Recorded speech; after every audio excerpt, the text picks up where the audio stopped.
What shocked everyone? Robert bypassed the bullies, approaching Sarah directly. This mountain of a man lowered to one knee. When he spoke, his voice remained gentle, like grandfather oppressing granddaughter. "Hello, young lady. I'm Robert. You're secure now. No harm will reach you. May I assist your standing?" Sarah gazed into Robert's eyes, witnessing pure compassion. She nodded, speechless through tears. Robert examined for injuries. "Did you strike your head? Do any bones feel fractured?" Sarah replied, "No, I believe I'm uninjured." "Excellent. We'll return you to your chair. Proceed carefully." He called over his shoulder. "Patricia, retrieve her glasses. Marcus, secure that wheelchair. Carol, gather those papers." The bikers functioned like well-oiled machinery. Patricia cleaned spectacles. Marcus righted the wheelchair. Carol collected every sketch page. Robert lifted Sarah gently, settling her back into her chair, ensuring comfort. "Thank you," Sarah whispered. "Thank you," Sarah whispered. "Thank you profoundly." Patricia knelt beside her. "We witnessed everything from the road. We observed their actions. We contacted our club. Nobody perpetrates that on our watch." Carol presented Sarah's sketches. "These appear beautiful, sweetheart. You possess remarkable talent." Tommy approached, tapping his prosthetic arm. "Lost this in Korea, 1953. I comprehend the experience when people notice the disability before recognizing the person. This isn't acceptable." For the first time since the assault, Sarah felt safe, protected, acknowledged. The leader dismounted first. Named Robert Hayes, late 50s, enormous individual, 6'5", 250 pounds, gray beard, arms decorated with faded tattoos. His vest displayed military patches, army service, cross-country adventures, charity events. Behind him emerged others. His wife Patricia, Marcus resembling a fortress, Carol, elderly woman who traversed all 50 states, Tommy, Korean War veteran with prosthetic arm operating custom bike. One by one, they dismounted, 27 strong. What occurred next will leave you speechless, as this young woman faced the worst moment of her life. Sarah sat peacefully in Central Gardens, sketching the waterfowl near the pond, while autumn sunlight filtered through the maple branches. Her wheelchair positioned near her favorite spot by the old stone bridge. Everything seemed perfect until 4 aggressive teenagers approached. They began hurling cruel remarks, circling closer with malicious intent. One delivered a devastating blow that sent her tumbling onto the grass while they cackled. Bystanders watched but remained frozen. This particular Tuesday felt ordinary at first. Families enjoyed afternoon strolls. Children played on the playground equipment. Elderly couples fed the pigeons. Then, Sarah arrived in her electric wheelchair, 24 years old, an aspiring illustrator with a passion for nature photography. Born with muscular dystrophy, she'd transformed this location into her sanctuary. Her grandfather had brought her here weekly before his passing 5 years prior. It represented her refuge from daily struggles. But today changed everything. 4 high school students, led by Marcus, wealthy, privileged, accustomed to zero consequences, spotted Sarah alone. "Hey, cripple, does that chair run on solar power?" they jeered. Sarah focused on her artwork, hoping they'd lose interest. Marcus intensified his approach, circling like a predator. His companions raised phones to document. "I'm addressing you," Marcus taunted, striking her wheelchair wheel. Sarah lifted her head, voice trembling. "Please stop this harassment." Marcus mimicked her words mockingly. His friends collapsed with laughter. The most disturbing aspect: witnesses observed the assault, yet took zero action. Parents hurried children away rapidly. An elderly gentleman pretended engrossment in his newspaper. Joggers deliberately avoided the scene. Everyone possessed excuses. Not my concern. I shouldn't interfere. Sarah attempted retreating, but Marcus blocked her path, gripping her wheelchair handles. "Where's your escape route?" he sneered. "You belong in isolation. Normal people inhabit this space." His friend filming declared, "Execute something insane. This content will explode online." Marcus drew back his fist and struck Sarah's shoulder with brutal force. The impact was severe. A clenched fist assault intended to cause pain. She lost control, tilting sideways and crashing onto the grass. Her wheelchair overturned with metallic clanging. Sketchbook pages scattered. Her spectacles flew off. Dirt stained her clothing. Her palms scraped against pavement, bleeding. The bullies celebrated their victory with high fives and laughter. Sarah lay helpless, unable to mobilize without assistance, while monsters rejoiced. She gazed desperately around, but people actively avoided eye contact. Some turned their backs, others fled hastily. Sarah had never experienced such profound isolation. Then came that distant sound, initially just a low rumble resembling approaching thunder, but it intensified steadily. The roar of multiple motorcycle engines. Numerous engines. 27 motorcycles entered the parking area like a military formation. Massive chrome bikes gleaming under afternoon sun. Harleys, customs, unique builds, operated by members of the Desert Eagles Motorcycle Club. These weren't casual weekend riders, authentic bikers. Leather vests adorned with patches, beards, tattoos, veterans, tradesmen, individuals who'd constructed their lives through manual labor and possessed zero tolerance for harassment. The bikes arranged in perfect semicircle around Sarah's location. Engines shut down sequentially, creating absolute silence. Marcus transformed from confident to terrified instantly. His complexion drained color. His companions began retreating, but bikers had already surrounded them. Escape routes vanished. Then Robert rose, turning toward Marcus. The expression on Marcus's face, all arrogance, vanished.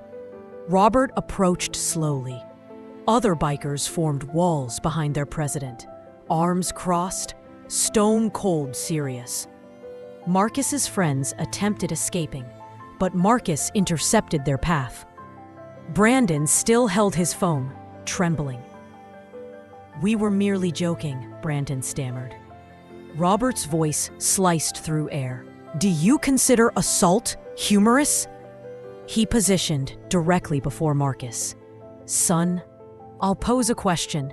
Do you possess a mother?" Marcus replied, "Why, yes, sir." "Do you cherish her?" "Yes, sir." "Sisters, any females you value?" "Yes, sir. I have a little sister.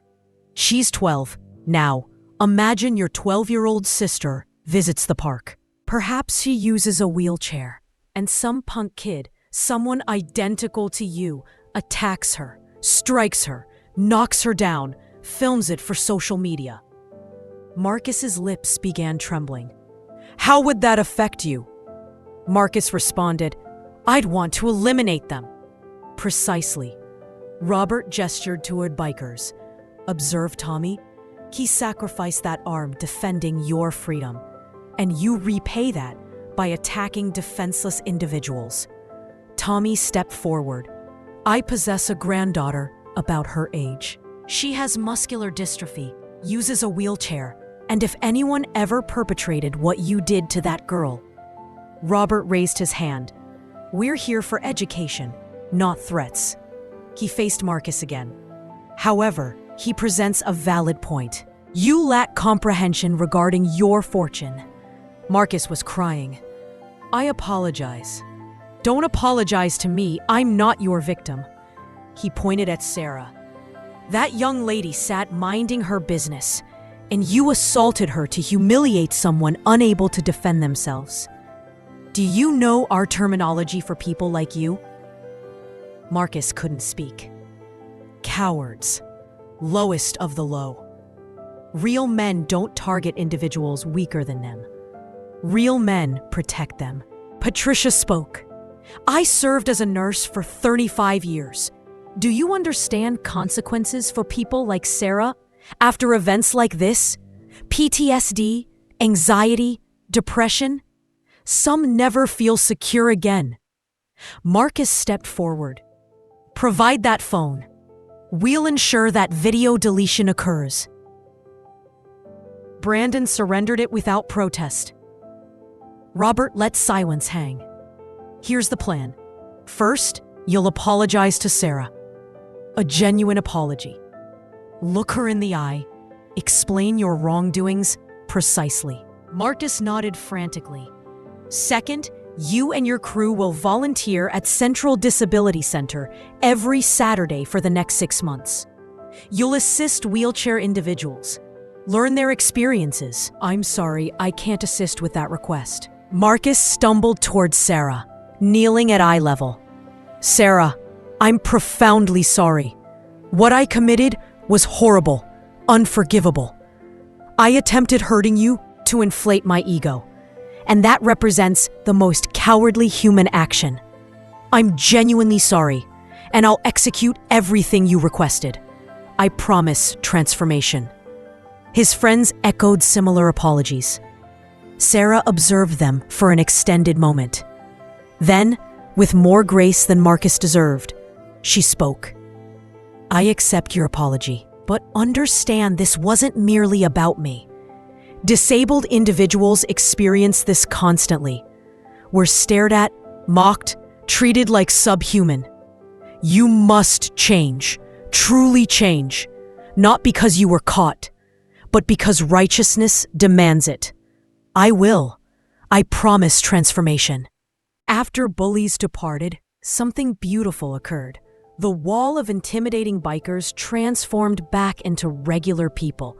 People with families and hearts. Robert faced Sarah.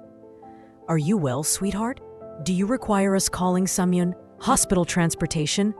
Sarah replied, I'm fine now. Really? My friend should collect me in approximately 1 hour. Sarah wiped her eyes. I still can't believe you all appeared. Thank you doesn't feel sufficient. You don't need thanking. Patricia said, we simply executed what anyone should have done. Then Robert performed something unexpected. He began removing his leather vest, covered in patches earned over decades. Wait, what are you executing? Sarah asked. Robert gently draped it across Sarah's shoulders. It was enormous on her, but felt like armor. You're family now. This vest holds significance in our world. It means you're under our protection. You're one of us. Nobody interferes with family. Sarah observed the vest, running fingers over patches. I can't accept this. It's yours. Precisely why I'm providing it to you. Important items should reach important people. And you're important. Don't allow anyone telling you otherwise. Sarah burst into tears again. Tears of gratitude, relief, and hope. Other bikers approached one by one, introducing themselves. Marcus extracted a business card. I operate a custom motorcycle shop. You ever desire riding? We possess wheelchair-accessible sidecar. We'll include you on our next club ride if desired. Really? I've never ridden a motorcycle before. Well, that's changing. Carol sat beside Sarah. My daughter operates an art gallery. She constantly seeks new artists. Would you be interested? Are you serious? I've always dreamed of that. Talent is talent, and honey, you possess it. I'll contact her this week. Tommy approached closer.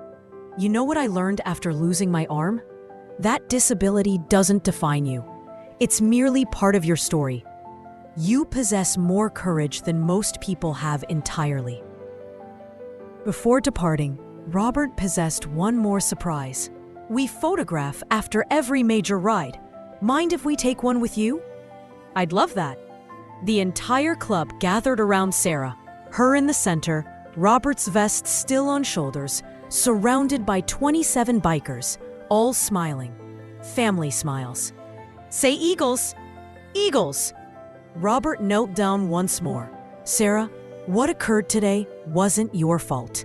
You executed nothing wrong, and good people exist in this world. Sometimes they merely need reminders to step up. I'll remember that. Good. And remember, call us if you need anything. Day or night, we've got your back now.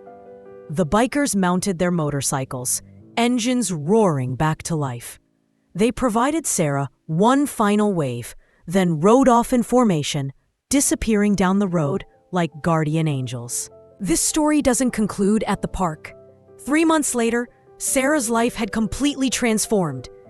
Carol's daughter provided Sarah her first solo exhibition. 27 pieces, one for each biker. The opening night remained packed. The entire Desert Eagles showed up, dressed in their finest. Sarah sold 20 pieces that night. She became officially a professional artist. Marcus fulfilled his promise too. He invited Sarah on the club's annual autumn ride. She rode in a custom sidecar he'd constructed specifically for her. She posted photos on social media and they exploded. This time because people felt inspired. Marcus ended up starting an entire side business building accessible sidecar rigs. And Marcus, true to his word, he appeared at Central Disability Center every Saturday. Initially, he remained awkward, clearly just serving his time. But around week 8, something shifted. He met a kid named David, 7 years old, muscular dystrophy, loved superhero comics. Marcus began bringing him comics every week, started actually conversing with him, assisting with his physical therapy. By month 6, Marcus wasn't volunteering because he had to. He was volunteering because he wanted to. He'd even changed his major to occupational. What occurred next will leave you speechless as this young woman faced the worst moment of her life. Sarah sat peacefully in Central Gardens, sketching the waterfowl near the pond, while autumn sunlight filtered through the maple branches. Her wheelchair positioned near her favorite spot by the old stone bridge. Everything seemed perfect until 4 aggressive teenagers approached. They began hurling cruel remarks, circling closer with malicious intent.